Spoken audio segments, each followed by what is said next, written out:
Dragons. It is your girl Lindsay with the Spine Bookshop here for another episode of the Spine Bookcast. So today's guest is one of my favorite people and one of my first authors that we had in the shop, Alan Morales, and he wrote the book Find Yourself Backpacking the Appalachian Trail. I always mess it up whenever I say that. Don't forget the subtitle, the go-to for beginner backpackers. Yes, that's the go-to. Yes, it is. And I love that you have pictures in this book throughout different things, like the bread pudding from Wooden Pickle, Marion, Virginia. And then just... I flip through it occasionally because I don't have time to sit and read anymore. But in the back, you've got all these really cool pictures of like the horses and the people. I just love this book so much. Yeah, it was a wonderful experience. A lot of information packed into just over 5 weeks of being on the trail. Mm-hmm. And so I highlighted throughout the book some of the major points so you can get some imagery as you're going along reading. Sure. But the characters, the dog in the beginning, Trek, all that, I did save until the very end. So hopefully, that's fresh into the reader's head when he starts looking at all that. And I have captions that notate, what it's referenced to. Sure. Hopefully they remembered what it was about, because I thought it was all pretty cool. So what kicked off this idea for you to hike the trail and then write the book, and how did this all start for you? So actually in 2016, referring to how I got out there, excuse me, if I don't choke on this muffin you just gave me. It's really delicious. Jay's bakes are awesome. You should try it. No, but seriously, so a college buddy of mine, we used to do some excursions through the University of South Florida's outdoor rec in the Everglades. Go kayaking for like a whole week, and I always thought it was crazy to be out in the woods, and to sleep, every night. I've never backpacked before. Mm-hmm. And when I was done with that first week, I found it just like as a brain flush. There was no cell phone reception out there. It was a great physical activity. You're kayaking for like 8 to 10 hours a day. But you come back totally fresh, not knowing what's going on in the world. Yeah. And so I did it 5 out of the next 6 years. Mm-hmm. Fast forward about 6 years later, we're now in different parts of the country and doing our own thing. And he's a teacher, so he has the summers off. And so we kind of started talking like, it'd be cool to do something again. Should we go back and do the Everglades? Should we do something else?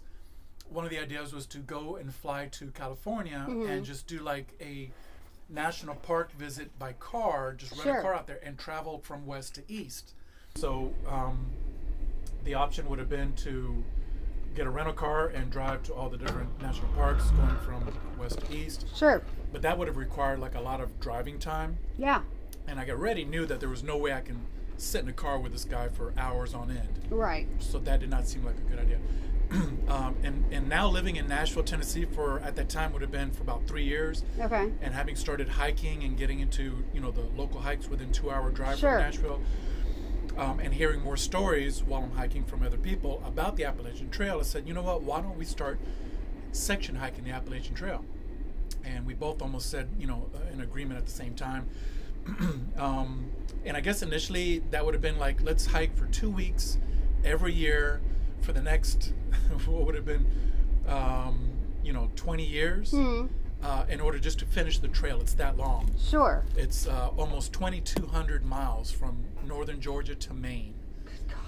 But, we joke and we laugh a lot with each other, and we thought that would have been a great idea. And so that's when 2016 we started hiking. I didn't really read many references, although from the local hiking group, I got into, getting into my backpack and some of the equipment that I needed, and just went out there and kind of winged it, Cool.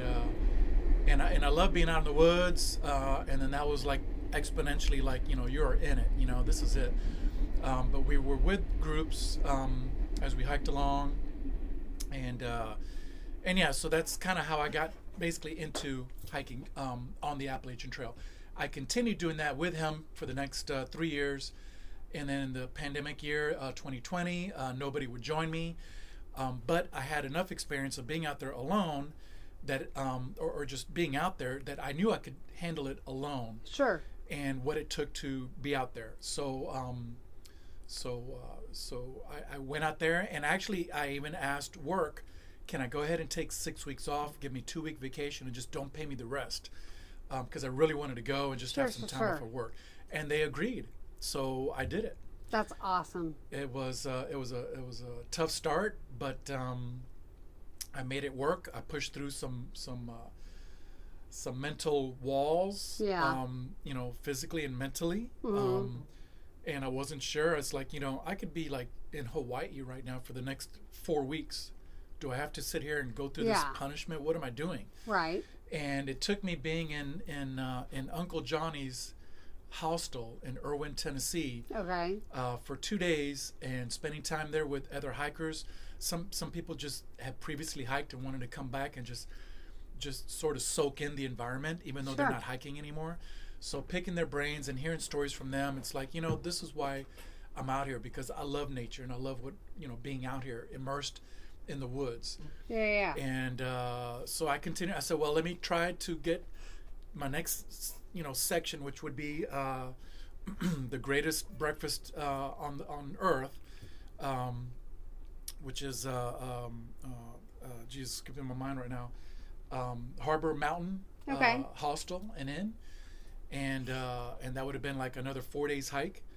And I think I actually made it in 3 days or something like that. But you know, it was like, well, let me see if I can make it there and if I could enjoy it. And when I got to that point, is when I started meeting what they call a tramley, which is a trail family. We get all these little funny words when we're out there. Right, of course.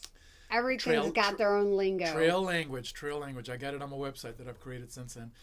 There's a bunch of words, probably like close to 150 words. But anyway, you know, so these are people that you connect with on your level. Sure. You know, you vibrate on the same energy, right? Right. And so we were laughing and cutting up and sharing stories and looking for connecting with upcoming experiences. I'm like, oh, you know, what is, you know, the Damascus, you know, so I continued on and hiked a great, you know, experience for 6 weeks almost. And when I came back, everybody's like loving these stories that I'm sharing.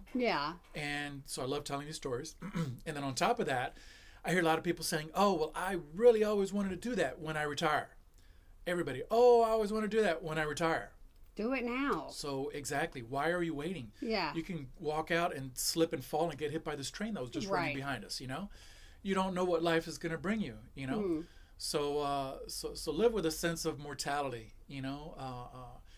You know, get a break from your everyday life, because before you know it, you're going to be over 50, 60 years old, and, you know, your body not be able to handle. I would think at a certain point you wouldn't be able to handle that. So it's a great break from reality. It's a great break from, you know, your normal everyday comforts, your home, your bed, your hot water, your toilet. Right. You know, you learn to really appreciate all those things by being out there in the woods, and so I really thought that I could best put it in a book that'll reach out to a bigger, you know, audience. Sure. And share the experience with everybody. Well, everybody that I know that's read the book has absolutely loved it. So are you going to write another one when you get done? Yeah, so I've been mulling over for the past several years now, because I have continued on with these section hikes. And in fact, like when I got back from the first 6-week section hike, and I didn't have to explain it, but my boss, the owner of this company, was really curious, you know, tell me all about it. And so when I ended the experience, or the explanation, the stories, I ended it by saying, you know, and I can't wait for next year. And he's like, whoa, wait a minute, you know, this may not be something that you can do every year. This depends on your projects and what's going on, you know, in the company's, you know, realm of activities. And but the summer, you know, just slows down for what I do, and so I have been able to hike anywhere from 4 weeks to 6 weeks every year since. So where are you now in the trail? Well, this year I just finished Vermont. Okay. So I actually ended in Hanover, New Hampshire, which is Dartmouth College. Nice. So Ivy League, didn't know it existed in New You Hampshire. and I talked about that, yeah. And yeah, so I'm on the precipice of starting the Whites, which is in excuse me, that's Jay's Bakes again there. I have a drink here. I'm okay. And so these will be now mountains that I'm going to be climbing up, 4,000 to 6,000 feet of elevation, and which is a good thing because this year was probably the hottest and most humid that I'd been in. Mm. And so being in lower altitudes, you get all of that, and that's not fun. Typically, you're in like 2,000 to 3,000 foot of elevation. You're in the shade of the canopy, and so temperatures might be 100 degrees outside, but you're about in the 80s with a breeze. Yeah. And it feels wonderful. It's like, I love that. Nature's air conditioning, as I call it out there. So I'll ask the same question I ask everybody else. How did you get into reading? How did I get into reading? Mm-hmm. Well, through school, duh. But and then I always give props to those teachers that just sat there and read a book. Judy Blume's back in the day. But then, as you get into, young adult, and with me, just running around doing stupid stuff, really didn't pick up a book until probably maybe 10 years before I started hiking. Maybe less than that. Like Dan Brown's books and stuff like that. And so you weren't a big reader as a kid? Not a big reader, no. But I did appreciate where it took you and the opportunities, and just, to learn. Who was it? Was it Nancy Reagan or Oprah Winfrey? That would say that, reading is fundamental. And, it is. It really totally. is. Yeah. It's super fundamental. You learn so much. And if you're just sitting behind a TV, you're learning what they want to teach you. You know what I'm saying? And more than anything, it's commercialized. Sure. Monopolizing your eyeballs, right? Right. Like they say in NPR. Do you have a book in particular that you like or thoroughly enjoy, or one that's like one of your favorites? That's like asking me, what's my favorite song, or what's my favorite, I know it is. genre or whatever. And I don't really put myself out there with that. But what I do enjoy is just the genre of nonfictions. Okay. And even with movies, I love factual, stories that are based on true stories. And like when a movie's done, I will be the one to look up on the internet to find out, too. The background of, how close was it to the, actual events. And, And I find that very thrilling. Depends on the topic, of course, you know what I'm saying? Sure. But typically, if they're good enough to be made into a book or a movie, it means something, and I enjoy that. When I went to go watch Oppenheimer, I so badly wished my stepfather, who was the smartest person I've ever known in my whole life, he went to MIT and graduated with honors, went to West Point and graduated with honors, and was alive when that whole thing was going on. And I wanted to come home and immediately call him and be like, I have 1,000 questions. And I'm still on the wait list to get Oppenheimer to read the book, because I want to read the book that the movie's based on. I'm sure. And I have so many questions that I would really love to be able to ask him. Yeah.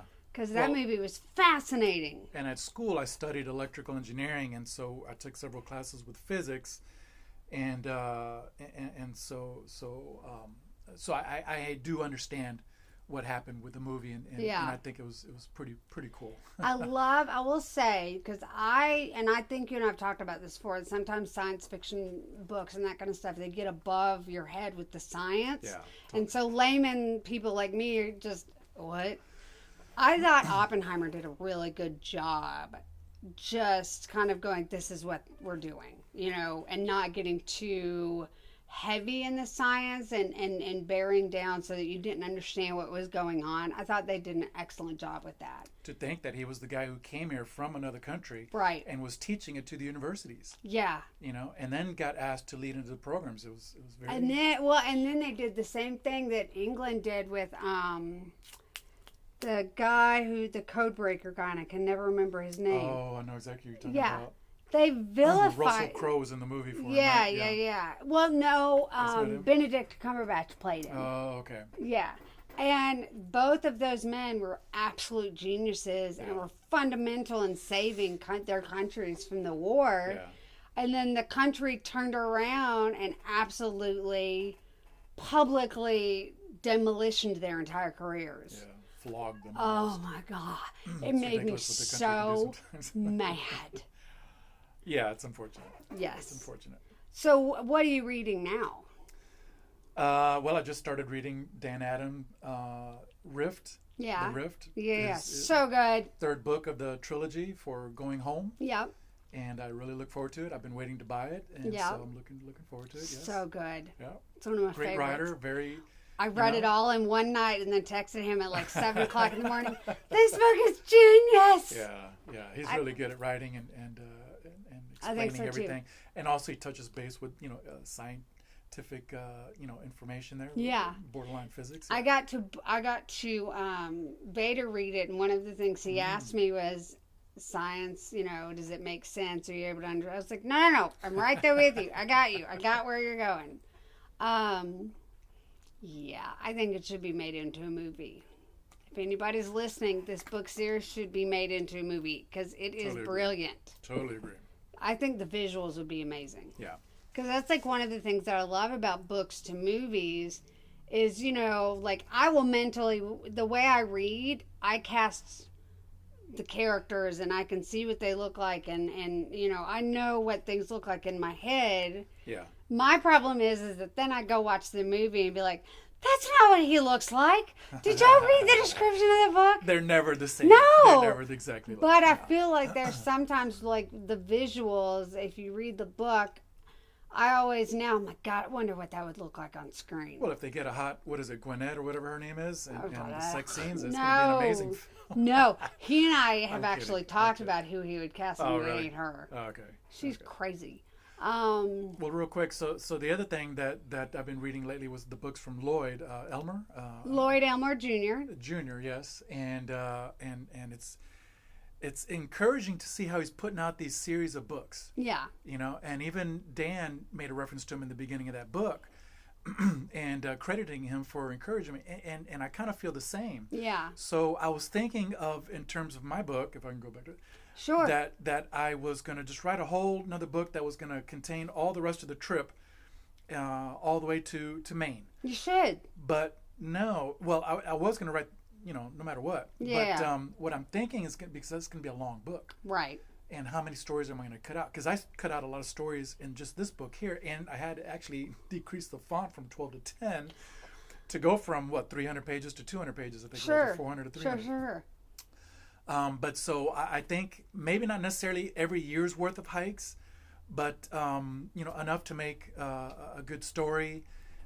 Because I had a couple of readers, so I started doing group hikes or leading group hikes earlier this year. Okay. I called them winter falls hikes because here in the Tennessee Valley area, winter brings a lot of rain and a lot of water. Yeah. So you get the best waterfalls of the year. Yeah, you didn't know that. All right. Yeah. Well, I'm just thinking about winter and hiking. No. Yeah. No. There's an amazing video I'll show you if we get good reception here. But typically this is more like March, and so the weather's like 50 degrees, maybe 60. That's fine. Yeah. Light jacket, if even that. Yeah. And a great hike. There's some beautiful hikes, God's country as they call it here, in Tennessee. And so I led about probably a good 5 or 6 awesome hiking trips. Cool. And while I'm there, because it's a chat as you're walking. Sure. Really what it is. And so naturally I bring up, well, by the way, I wrote this book and it's about all this, and maybe you guys want to, and so yeah, so I sold a bunch of books like that. But there's a couple people in particular that come to mind who bought it and actually hiked that section that I did in 2020. Shut up! Are you serious? Yeah. That's so cool. They loved it. And they get to reference, the book and how helpful it was of a tool for them while they were out there. Yeah. So that makes me think that, yes, maybe I should condense the stories into one book at a time to be more of a guide while they're out there. Have you thought about doing a blog? And then that way you could put all the stories that you cut out of the book, put them into a blog, and just have them all in there. Yeah, I could do that. The website that I currently have for rightturnat.com doesn't have that opportunity. Mm-hmm. and it's very limited in a couple other ways, and I'm kind of tired of it. So you should go to Shopify, and if Shopify wants to sponsor me, because that's where my website is on, they have a blog page that you could do that with. Yeah, and I have some T-shirts that I've been. Well, I already have like 5 T-shirt designs with Right Turn. Yeah. And these reference, a lot of characters and quotes, if you will, from the book. You could sell them on Shopify as well. Yeah, I think I'd like to do that. I mean, I'm just saying, if they want to sponsor the podcast. Plug for Shopify. But hey, I'm down because I'm really tired of my website. Yeah, for sure. Yeah. Well, the other thing too is that if you took those stories out, I would definitely, want to know, okay, so what stories didn't you put in there? Like, I would like to know what those stories are. And I think, behind the scenes, yeah, I think that would be really cool. Yeah. And then you could add more photos. Yeah. Because, I mean, I love some of your photos that are in this book, and I feel like you should literally just do a whole picture book. Because I love social media, and I do post them on social media. I just think that it's gets so weighed cool. down in a lot of, Oh, yeah, for sure. But I just think some of your pictures are so neat. And I follow you on social media, so I see all of it. So, yeah. Great. I appreciate the support. Of course, absolutely. So, what are you going to do when you get done for hiking? And I was thinking a lot about that this year as well. And, you bounce them off because I share the stories with people that I'm hiking with. And I just meet them. Yeah. And again, when you find people that you connect with, you can chat with. And well, you and I talked about that. And you said that everybody that hikes it, it's become this whole, supportive network of people that have all hiked the Appalachian Trail. It is. And so you have a lot of people doing different things. And everybody supports each other. You'll get some genuine critiques. And some honest feedback, and I love that. And so they're saying that what was the topic we were just talking about? What we're gonna hike, what you're gonna do after afterwards, the hike. Because I was thinking that there might be a chance that I could finish it this year, and then it's like, oh no, it's not 2,100 miles, it's 2,200 miles. And then I got Giardia, and then the weather got me all messed up. So I had a lot to battle through this year, but so I still got 450 miles. Okay. And I'm hiking these really super tall mountains. Sure. So I can't average, close to 20 miles a day. Sure. So probably going to take another 2 more years, unfortunately. Okay. Because I feel like I pigeonholed myself to not do anything until I finish this hike, right? No, I think that's fair. But it's not necessarily a bad thing. No. I think it'd be a great accomplishment. So, and I want to finish it off. Sure. But so naturally I've been bringing it up to other people, and while I was hiking this year, I started getting into more of the audiobooks, and I was listening to John Muir's books that had recently, in the early 2000s, been recorded. I forget the name. I should have written that down. They did a really good job of recording it and putting it on audio for, what do you call it when it's for free? Like the library. You're talking about Libby. No, it wasn't Libby. But anyway, they keep repeating it after every chapter, who does it. But so anyway, so very descriptive. I can see why he got all the accolades and his love for nature and stuff like that. Sure. And so he in these 2 books that I mostly listened to while I was hiking this year, is referring to the Sierra Nevadas, Sierra Mountains, rather. Sure. In California. Gotcha. And very picturesque. Refers to a lot of the glaciers and just these spectacular views that you're standing in front of these super humongous glaciers. You're gonna become a West Coaster. Well, I've been out there before, and Sure. It is beautiful, and I kind of miss that a little bit. Yeah. I've been to Colorado. I've been to Northern California's Redwood National Park. Yep. Just amazing beauty. I've Very been different. out to the national park out in Colorado, Rocky Mountain. That's in Colorado. Yeah, Colorado. Oh, okay. Yeah. Oh, God, amazing. It's gorgeous. It is. It Absolutely really is. gorgeous. So I would love to go out and do that. One of the ideas that I've had since probably maybe before 2020's hike, it's been on the back of mind since watching that movie, The Way, which is El Camino from Spain. Okay. Where it's more of a pilgrimage, they call it, and and my lineage is from Spain. I'm Hispanic. I do speak Spanish, so I thought that'd be great to go and do that. But then this year I ran into actually somebody from Spain, and he's like, "Oh, you're not hiking through any woods. It's more of just like through towns, and then these long open, hilly sections until you reach another town. So there's no backpacking overnight. You're just bringing a lunch and snacks and water, and that's it." So it's like, well, it's not the same. Sure. And so he kind of talked me out of doing that, and then reading John Muir's stories. I think I was going to do John Muir's, but now I just talked to Carl, one of the gentlemen who read the book and did that section of my hike. Yeah. He just now in August finished doing a section of El Camino. Nice. in Spain, and he loved it. And we talked about it on last Saturday's Radnor Lake State Parks hike that I do on Saturday mornings. And so I think he talked me into doing that. I'd rather do that at a younger age than at an older age. So yeah, for sure. I think I want to do that sooner than later. Yeah. Okay, well then you've got to have a blog so that we can all keep up with you over across the seas. Yeah. And well, if I can do that on Spotify.com, then I think I will. Yes, I think Spotify. Spotify.com is the one. Yes. Okay. Yes. For sure. I think that's such a cool thing, and the pictures. Oh my God, the pictures would be just amazing. And again, that's just a snapshot. When you're out there, and another thing, when you go through, the experience of, carrying, well, at the time when I didn't know any better, and I'm carrying all this, my initial pack weight, it's over 40 pounds, which is way too much. So you're carrying all this extra weight.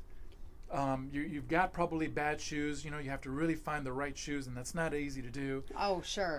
Although there are some like 3 top of the line shoes that I can mention real quick. They do an excellent job and help our feet. But you go out there and you tackle all this, and there's the rocks, there's the roots. You don't get all that in the trails out west.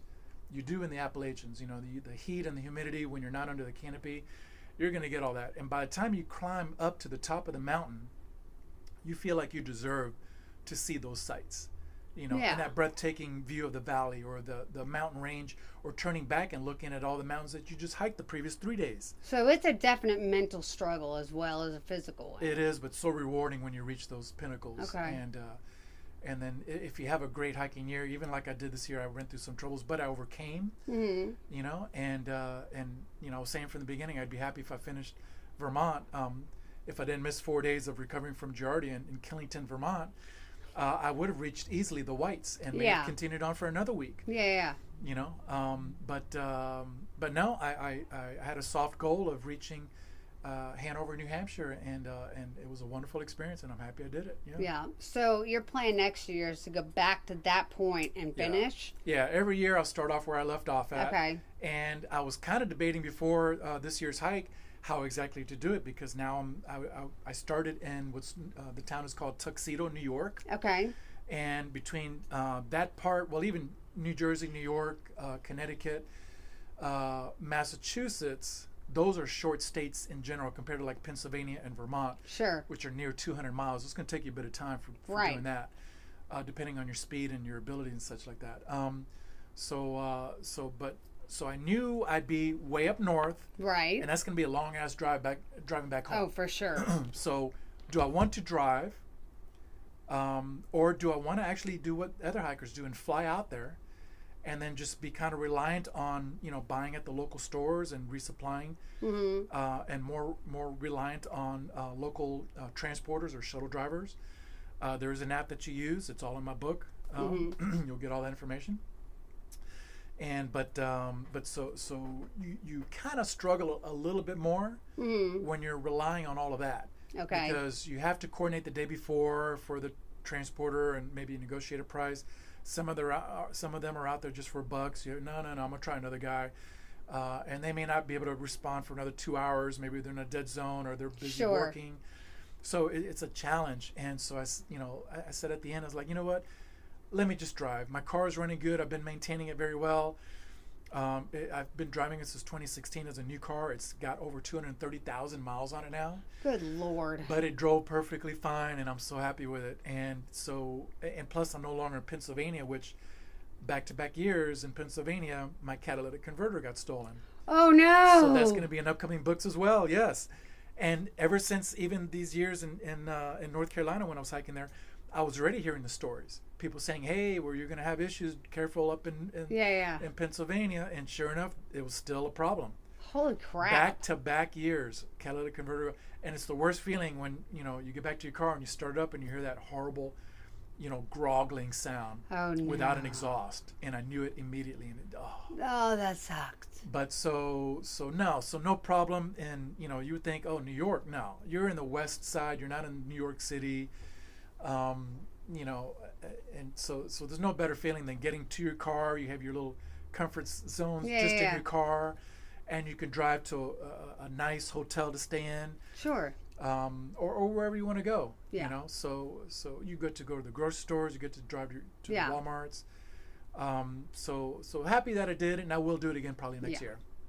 Well, we're going to take a quick commercial break for our sponsor, Lloyd Elmore Jr., who is releasing his next book, Little Ronin, and we'll be right back. Go Lloyd!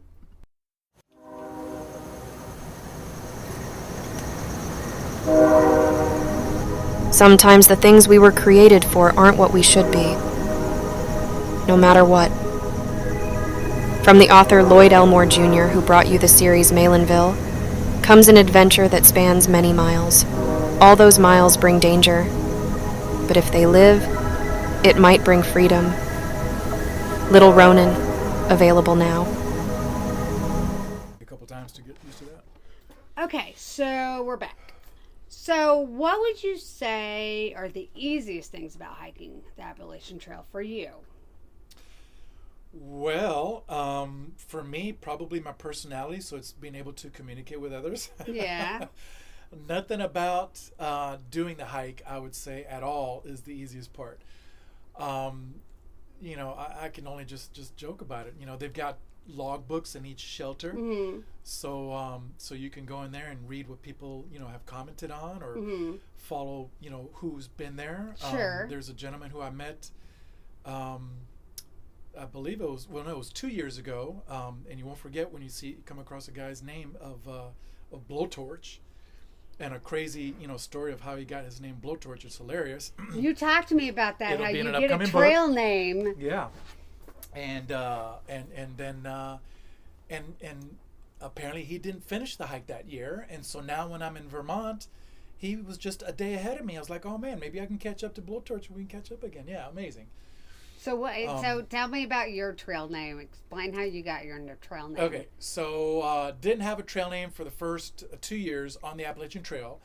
They all say that the trail will provide, not necessarily required. You can come in with your own trail name, is perfectly acceptable. Accept some ridicule from other people because it's pretty obvious that it's made up. Sure. If it's some gladiator name, or whatever. Athena, or what was the one? Phaedrus. Do you know who the character Phaedrus? No. Phaedrus. It's a Greek name. You get all these crazy names and stuff like that. Sure. It's like I'm not even going to remember how to say that. But you know what? With just the easy, funny, simple, like Blowtorch. Yeah, you will remember that guy's name for the rest of your life. Yeah. If you tell me your name is Fred, I'm gonna forget it right then and there. Sure. I mean, not off the trail, on the trail. Yeah. So we all have trail names. Well, we don't all, but so anyway. So back to your question. At that time, I was still hiking with my buddy from college, and actually another friend of mine was with us as well, Boaters, and she had that name given to her. Again, you're not going to name yourself Boaters with an S. No. Yeah. So she's Boaters, and so they're shorter folks, great physical shape, no knee issues like myself. So they have the ability to hike, faster than I do. Not so much Boaters at the time. I actually was stronger and faster hiker than her at the time, amazingly, because right now she's blown me away. That's why I'm laughing.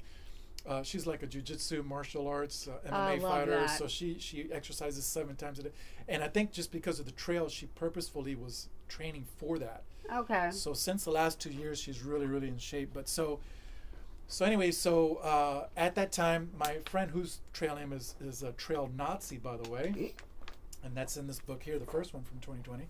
Okay. He would just like hike ahead and not wait for us. And as annoying as that was, it's like, okay, whatever.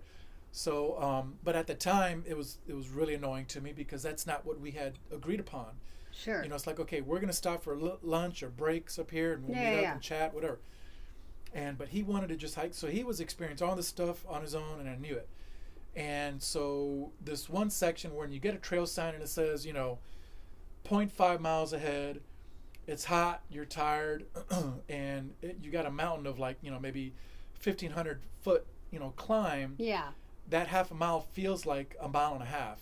Oh. I still think that the marker was wrong. I think it wasn't me. I think it was just the trail marker was wrong. Okay. So it was a lot longer than I wanted it to be. Sure. So I was tired. I was frustrated with, Trail Nazi. And I was at the trail marker that was to turn off to go and head to the shelter. We typically stay at these shelters, right? It's a little bit easier to stay in, and you don't have to set up a tent, yada, yada, sure. yada. And I did read through the guidebook where the water source was, so I was preparing myself when I got there. And I saw that it was referring to like 0.2 miles to the right, and that's all I got out of it, And so in my haste, when I get to the trail sign, and I see the name of the shelter, and there's like a long line, and I know that that's where the arrow is going to be somewhere there. Yeah. And I remembered to the right, so I turned right. Yeah. And I hiked 2 miles. I do 0.2 miles, and I do get to a little creek, but I'm like, thinking that actually that was the way to the shelter. So I was thinking I was going to go and drop off my stuff at the shelter because it should be right around there. Sure. And then come back without all that weight, and then just go ahead and easily get my water.